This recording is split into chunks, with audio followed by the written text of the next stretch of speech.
What's up, guys? Barry Gaming here, back with some more Idle Heroes. And today, well, one of our viewers had exactly what we were talking about. Bumbleweed here has asked us to give him some advice because he pulled a god tier roll on a secondary account, not his main account. And so now it's to decide what to do with this because, well, there's a lot of different options you can go with. So hopefully you guys enjoy this one. Let's jump right into it. Leave a comment down below to give him your advice too. He said we're going to go over all the comments. We're going to look through it. We're going to see what the best options are. And hopefully it turns out good for his account.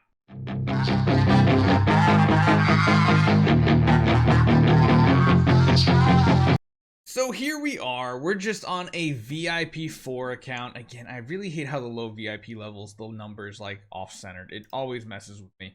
But we just simply went for something really easy on an alternate account. We just wanted to get a brand new pay-to-win artifact. Is this the best strategy in the world? Absolutely not. Do some people do that on accounts that are just their secondary?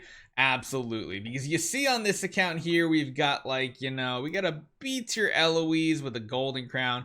Golden Crown might be a little overkill here. We got Penny with a Punisher. We have Tix as a tenant. It looks like hopefully building some more tenants in the future.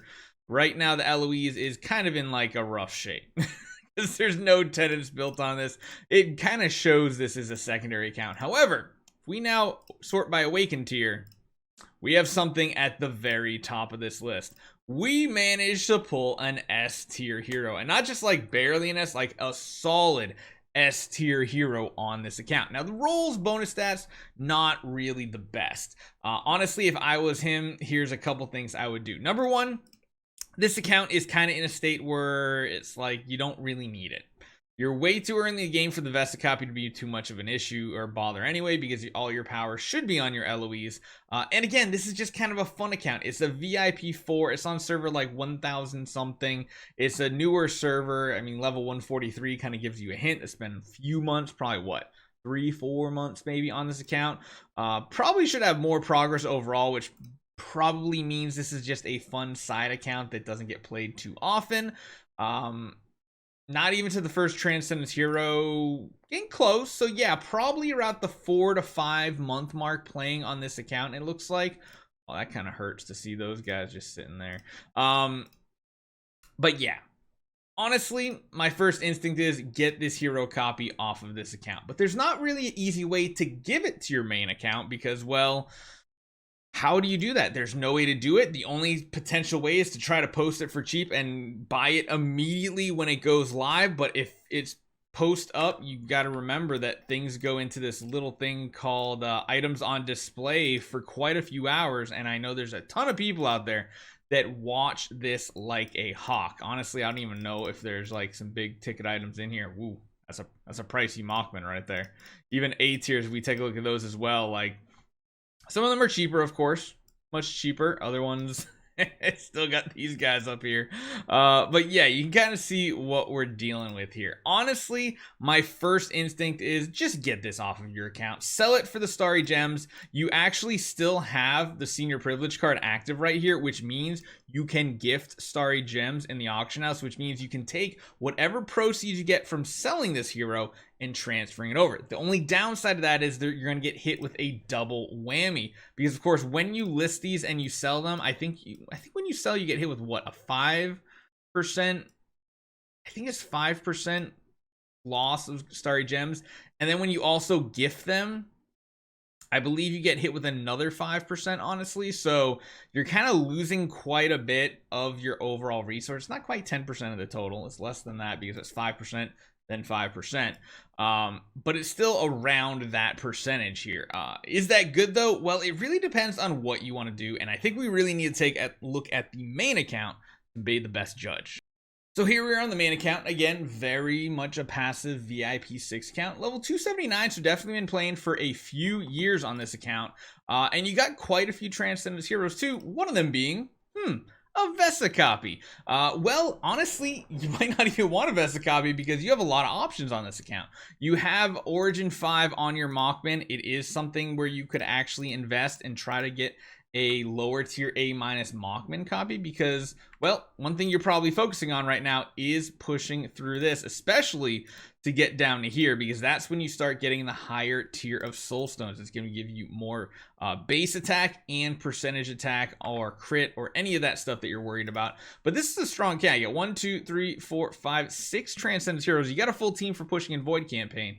And at this point, you're probably just looking for more power in a couple different places. One of them, of course, a giant killer copy. Second one is powering up your tenants. You want to make sure you're not splitting your power so much, really. I mean, having these heroes all at V4 is okay, but like the amount of power you generate by getting these heroes in Origin Tree would be absolutely amazing. I'm hoping this is just 100. Ooh, you're going above 100.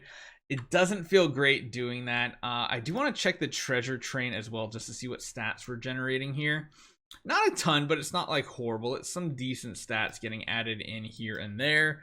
Have you gotten any of the holiday festival treasures? You got some from the most recent one. Sadly, this one's not great. I hope you didn't pick those over this from the chest. That would be kind of bad. People get deceived by the percentages. Don't do much nowadays because there's so many percentages that add up together, whereas like crit damage, there's a cap. There's only a few places you can get it.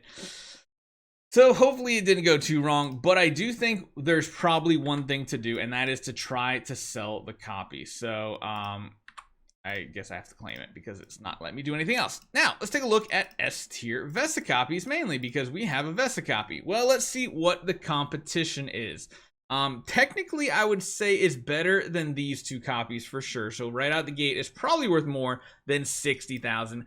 Granted, this one has a very, very high amount of attack, and attack is one of the most important stats. The rolls are pretty close. Like we have mid 8,500, 8,600 on all the rolls. You should honestly be able to get somewhere in the 50 to 60,000 range, depending on how long you wait. Or kind of wait and see. It's not going to be competitive. Like this is one that's down here just feels overpriced because the SSS is on there. It's very similar to this copy. However, they have the SS rolls on the other two. I mean, it's really random because it depends on what the competition is and what people are specifically looking for. But at 8,600, I think it probably a realistic value is probably in the 60,000 range. So there are considerations here. There are, of course, third-party dealers that work out there that if you're looking to try to move stuff, they might be a good option instead of doing this. But if you can just say, even on the lowest end, get 50,000, what that means is you can now come in here and you can go ahead and say, you know what? I want to push my main account. I want a Mockman. I can get that for half the price of this Vesa, which means you can actually get multiple giant killer copies pretty easily on this account. You could probably get a combination of like a low B attack Mockman. Like that's a pretty solid stat line right there. Heck, even that's a really good one. A bid at 25,000. That's like, so essentially you can get one for cheap. If you really wanted to, you could go all out and maybe even try to do a straight up trade. I mean, actually there are no S tier Mockman. Wow. But you could get a really pimped out Mockman if that's what you want. The other option, of course, is you could go for Aspen copy as well, so you can get like an Aspen and a Mockman, and I think that's much better because I think an average player does not need an S tier hero. Even I don't need an S tier hero. It's just not needed unless you're really going for that big old flex, trying to get like the biggest score possible in certain game modes.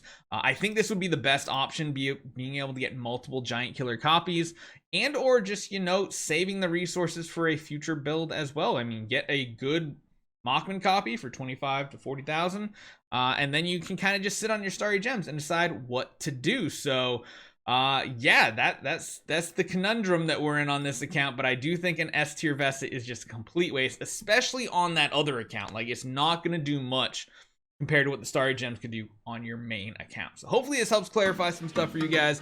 Leave some comments down below, give him some advice. Hopefully you guys enjoy this one. Hopefully you guys get as lucky as this account, and I'll see you guys next time.